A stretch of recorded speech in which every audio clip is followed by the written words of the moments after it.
Let us continue. Good morning students. Let us continue the chapter 14, sources of energy. Today we are going to discuss the hydropower plant. Hydro means water. The plant which is working on the energy of the flowing water. That energy, you know that it is one of the traditional source was kinetic energy of flowing water or the potential energy of the water that is stored in the dam from the height. Hydropower plant that convert the potential energy of falling water into electricity. So, a few waterfalls you have seen and they can be used as a source of potential energy. Hydropower plants are associated with the dams. In last century, large number of dams were built all over the world, and we can see that the quarter of energy requirement in India is made by hydropower plant, because you know in the Himalayan region there are so many waterfalls and glaciers, same way big rivers are there. So in India, quarter part of the energy that we get from this hydropower plant. Now in order to produce the hydroelectricity, high-rise dams are constructed on the river to obstruct the flow of water and thereby collect water in larger reservoirs. The water level rises, and in this process the kinetic energy of flowing water gets transformed into potential energy. The water from the high level in the dam is carried through pipes to the turbine at the bottom of the dam.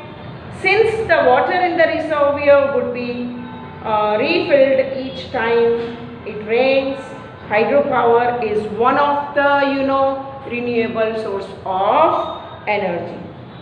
We would not have to worry about the hydroelectricity sources getting used up the way fossil fuels would get finished one day, because every year by the rain we are getting the water or snowfall. But construction of big dams have certain problems associated with it. The dam can be constructed only in limited number of places, preferably in hilly terrains. Large areas of agricultural land and human habitation are to be sacrificed as they get submerged. Large ecosystems are destroyed when submerged under the water in the dams. The vegetation which is submerged rots under the anaerobic condition and give rise to large amount of methane, which is also a greenhouse gas. Yesterday already we discussed about the greenhouse gas, the carbon dioxide. Today the next gas, that is the methane gas, that is another greenhouse gas. It creates the problem of satisfactory rehabilitation of displaced people. Opposition project on the river Narmada are due to such problems. Now you heard about this news that there was opposition about constructing the dam or increasing the height of the dam for Narmada river. Okay. Now this part that over here we start the non-conventional sources of energy. Non-conventional means the sources which can be renewed in short time period. For example, the solar energy, wind energy, then so many types, hydro energy, all these are the non-conventional sources. So with the technological progress, our demand for energy that is increasing day by day, and our lifestyle are also changing. We are using the machines to move and more of our tasks. Our basic requirements are also increasing as industrialization that improves our standards. So let us perform the activity 14.4, that is find out from the grandparents of or your elders, how did they go to school, how did they get water for their daily needs when they were young, what means of entertainment did they use. Compare the above answers with how you do these tasks now. Is there a difference? You find the difference? Yes. We were going on foot, you are coming by rickshaw. Then or when? Then water how they were getting from the well.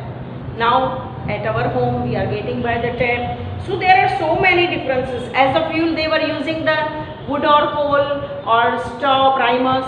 Now we are using the PNG and LPG gases. So that is the much difference. If yes, in which case more energy from external sources is considered. Now, as our demand for energy increases, we need to look for more and more sources of energy. We could develop the technology to use the available or known sources of energy more efficiently, and also look to new sources of energy. Any new source of energy we seek to exploit would need the specific devices developed with that source in mind. We shall now look at some of the latest sources of energy that we seek to tap, and the technology designed to capture and store energy from that source. Now some people say that if we start living as our ancestors, this would conserve energy and our ecosystem. Now that idea is good or not? You think over it. Okay. Now the energy that is we get, that the wind energy, then hydro energy, solar energy, then biogas, all these are the environment friendly and efficient sources of renewable energy. It requires no recurring expenses for the production of electricity, but there are many limitations in harnessing wind energy. Firstly, wind energy farms can be established only at those places where the wind blows for the greater speed. Okay. Now next, that is the solar energy. I am going to continue this lesson in the next lecture. Okay.